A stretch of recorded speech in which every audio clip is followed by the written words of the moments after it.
Now, your Storm Track weather with Chief Meteorologist Matt Miller. We'll look for temperatures over the next couple of days to kind of hover into these chillier conditions. Not as cold as we were today. We'll see a little bit of improvement over the next couple of days. The problem is tomorrow we get a little bit of moisture return to the area. So the cloud cover sticks around tonight. That could lead in to some patches of freezing drizzle. And again, it'll be patches. We're not expecting widespread, long duration freezing drizzle early, but we could see a few slick spots if we get a spot here and there where it becomes persistent. And then we clear out as we head toward Thursday and Friday, and temperatures rebound just a little bit. And then into early next week, we've got to watch a system that could form. There's a lot of question marks hanging over that one, but we'll be watching at least the potential for some wintry weather next week. Cloud cover widespread right now at Lawrence as well as in Mayetta. Had a little bit of thinning of the clouds over the eastern areas, but not much. It's been primarily cloudy all day long. Currently in Topeka, the temperature is right at 30. Wind chill 22 with the north-northeast wind at 9 miles per hour. The wind should start to let up a little bit. It doesn't go away entirely, but at least letting up closer to 5 miles per hour.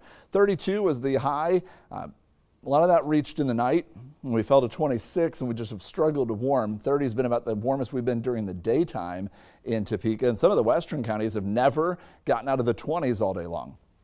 24 at Clay Center and Riley, 23 at Blue Rapids, 27 at Holton, as well as St. Mary's and Manhattan. The wind out of the northeast at about 5 to 15, then adds an even greater chill to the air, making it feel like it is still in the teens over the western counties. Wind chills into the low 20s, central and east. Not a warm day at all. It is cloudy, it is cold, but it is dry right now. And that may change a little bit tomorrow morning. The winds stay northeasterly overnight, become a little bit more easterly for a while, maybe southeast at the end of the day. But a lot of cloud cover continues to stream in overhead and down at the surface, loaded with some low clouds as well. And tomorrow, those two layers may kind of fill in a little bit together as this system out to the west sends a wave of kind of disturbed weather our way. And as that comes our direction, it will enhance the cloud cover. We'll see that tonight into the morning.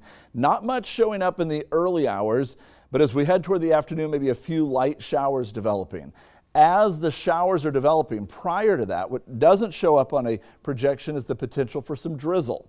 And that's that early day threat. And so we're going to be watching for that because early in the day, even a little bit of light freezing drizzle here and there could give us a 1/100th amount, not much, but that would be sufficient to create some slick spots. So we'll be watching for that.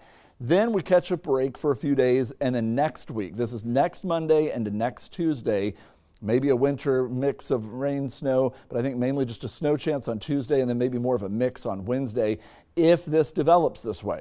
There are huge amounts of factors that are going to come into play, but it's just something we're watching for in next Tuesday, Wednesday time frame. Tonight down to 28 degrees, then we're back up tomorrow to a high temperature of 37. Slight chance for a little bit of light precipitation. The east winds turn to more to a southeast direction at the end of the day.